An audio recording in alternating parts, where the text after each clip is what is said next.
It's a challenge keeping up with reports of Rogers customers having their accounts compromised and their personal information out in the open.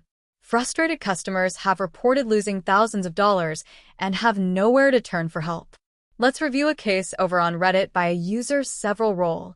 This customer writes, Rogers security concern cost us thousands of dollars. Rogers recently allowed an unauthorized user into our account when someone called in pretending to be us. This user was able to obtain our email address, our payment method, change our voicemail and voicemail PIN, and suspend our phone line. When our phone line was suspended, they used the email address obtained from Rogers to attempt an online reset into our bank. When the password failed, they used a forgot password function that prompted a call or text by a two-factor authentication password. This password was left on our suspended line's voicemail, which was able to be accessed by the scammers because they got the new PIN. When a line is suspended, voicemail access was still possible.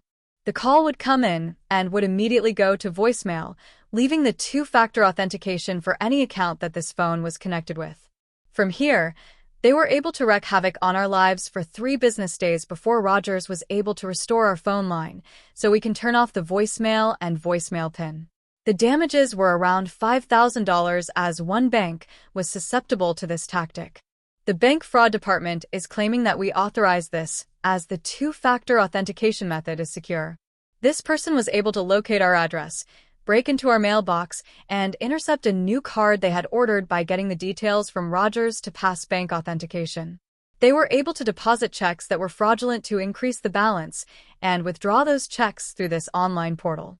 Our emails were changed to emails like stolen@hotmail.com or hack@gmail.com. Multiple phone numbers were added, and they were able to continue the attack without using the Rogers voicemail authentication security gap. We fought with Rogers to shut our phone down, but they wouldn't for 3 days.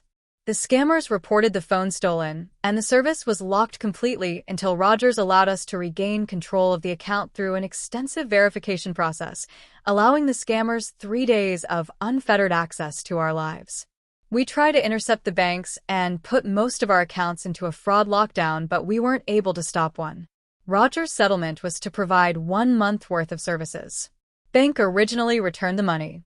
3 months later, the casino where the physical transaction took place was disputed by the casino and credit card, and we were told we are liable for the charges. The bank, since requesting additional information such as police report, Rogers report, etc., has remained impossible to reach. Unable to assist via the office of the president. Rogers took responsibility and admitted the breach was due to an agent incorrectly authorizing this person. They shared that anyone at any time can call to report a phone stolen on an account. They, however, limited liability to fraud and offered a month of services for our trouble. We need help, and we have no place left to turn. Both the bank and Rogers are pointing at each other and leaving us in an endless loop. It is a lot of money we are on the hook for via a compromised credit card, and it is going to break us. We get daily collection calls, and the folks at Simply Financial refuse to call us back. Rogers was the reason for this breach. Anyone here run into something similar and know how to work the problem? Thank you so much in advance for your kindness and advice. Just incredible. There is really not much to add here. Rogers just blamed a low-level employee and washed their hands of any responsibility.